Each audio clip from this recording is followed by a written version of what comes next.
Just imagine మనిషి చావును ఓడించాడు. ఇంకా దేహాలు మట్టిలో కలిసిపోవు. బ్రెయిన్‌లు కూడా క్లౌడ్‌లో జీవించేస్తున్నాయి. శరీరాలు మారిపోతున్నాయి. కానీ స్ఫూర్తి మాత్రం నిలిచిపోతుంది ఎప్పటికీ. ఇది జస్ట్ ఇమాజినేషన్ మాత్రమే కాదు. అకార్డింగ్ టు సైంటిస్ట్ 2084 సంవత్సరం నాటికి ఇదంతా పాసిబుల్ అని చెప్తున్నారు.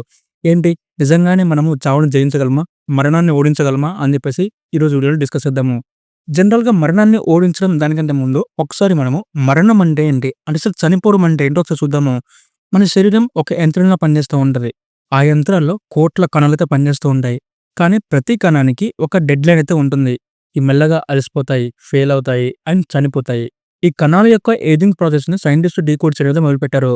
టెలిమోస్ అనే జీవరక్త కణాలు తగ్గిపోతే జీవితం క్షీణించేస్తుంది అని చెప్తున్నారు. ఒకవేళ అలా తగ్గిపోకుండా నిలిపితే మరణం ఆగిపోతుందా? సిఆర్ఐఎస్‌పిఆర్ అనే టెక్నాలజీ ఇప్పుడు మన జీన్స్‌లనైతే రాయిస్తుంది. ఆ పద్ధతులనే టెలిమోస్ యాక్టివేషన్ లేదా స్టెమ్ సెల్ థెరపీ అని చెప్పేసి అంటూ ఉంటారు. ఇవన్నీ మనం ముసలివాళ్ళం అవ్వకుండా చేసే ప్రయత్నాలు.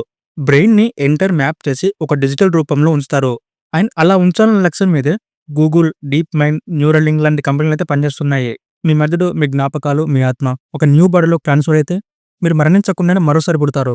జస్ట్ లైక్ మనకు 'అవతార్' సినిమాలో చూపించిన విధంగా. ఈ దశలో మనం ఆలోచించాల్సిన ప్రశ్న ఏంటంటే, జీవించడం అంటే శ్వాస, వాయుపై ఆధారపడి ఉండడమేనా? లేదా మన మెమోరీస్, భావోద్వేగాలు బతికి ఉంటే ఆ జీవితం కాదా? ఏదైనా ఒకరోజు మన శరీరం ఉండదు. కానీ మీ చైతన్యం డిజిటల్‌గా నిండిన స్పేస్‌లో కలుస్తుంది. శాశ్వత జీవితం నిజమైతే ప్రేమకి విలువ ఉంటుందా? ఒకరోజు మనం చనిపోతాం అనే భావన వల్ల మన జీవితం అందంగా మార్చబడుతుంది. జీవితం తాత్కాలికమే గనుక ప్రతి క్షణం అమూల్యం. చావును ఓడించడం గొప్ప విషయం కావచ్చు. కానీ చావుతో భయపడకుండా జీవించడం అది మరింత గొప్ప విషయం. భవిష్యత్తులో మనం మరణించకుండా బ్రతకగలమేమో. కానీ ఈ రోజు బ్రతికున్న ప్రతి క్షణానికి మనం కృతజ్ఞత చెప్పాలి. అది శాశ్వత జీవితం కంటే గొప్పది. సో, ఇది ఇవాల్టి మన వీడియో. ఈ వీడియో నచ్చితే లైక్ చేయండి. అండ్ అలాగే ఇలాంటి మరిన్ని వీడియో కోసం మన ఛానెల్ సబ్స్క్రైబ్ చేసుకోండి.